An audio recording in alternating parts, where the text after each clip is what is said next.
Hi, if you read my newsletter this morning, you know that this week, week 7, we're going to be talking about the best way to report the facts. So when you put a piece of content up there, it gets data.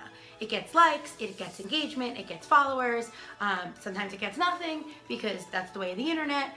But the way that you report that is really important because you have to make sure that you're reporting in the most authentic way possible so that you can stay on top of the trends in your brand and make sure that you're sharing the right content and recycling the right content. So the best way to do that is to go to analytics.twitter.com or Facebook. If you have a Facebook page, you'll be able to get the insights. It's a little tab on your page. And also for Instagram, I really like Iconosquare.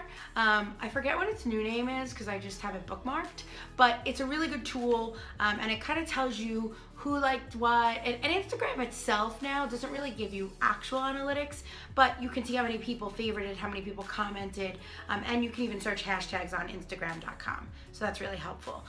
The most important thing about making sure that you are reporting accurately is that you look at the engagement, the reach on Facebook, because that shows you how many people actually saw the post or the photo or the link or the video. Video views is really important, but reach is more important in my professional opinion, and I've had this conversation with many colleagues, than likes. Because think about how many posts you see a day. Do you like every post?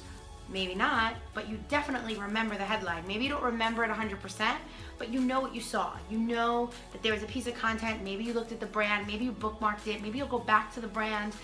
Maybe you'll see them again in your feed and say, hey, maybe this is somebody I should check out. Its reach is really important on Facebook. On Twitter, I believe the same thing is true, but it really depends on what you feel is the most important key performance indicator, KPI, for your brand. Another little thing that I'd like to talk about really quickly, just to explain why I won't change my profile picture for anything. Everyone knows about the terrible attacks in Paris and Beirut over the weekend. And I just think that for me, that's something that I only talk about on my personal brand. It's not something that I'll talk about on my business brands, and it's always been that way. I've always been really careful about sharing my opinions because you never know where your jobs will take you. You never know who you want to work for. Life is really long, and you never want to opinionate yourself out of something. And also, a lot of the stuff on the internet when these things happen isn't true. Either it's photoshopped or fabricated or just wrong. In the race to be first, sometimes outlets are wrong, and humans are wrong. It's human nature. It's not. Even the New York Times prints corrections, still to this day. So I think that is something to always remember, that it may not be 100% fact checked, and that in times of crisis, unfortunately, you have to make sure that you're being even more diligent about the sources you choose to associate with your brand, especially the articles.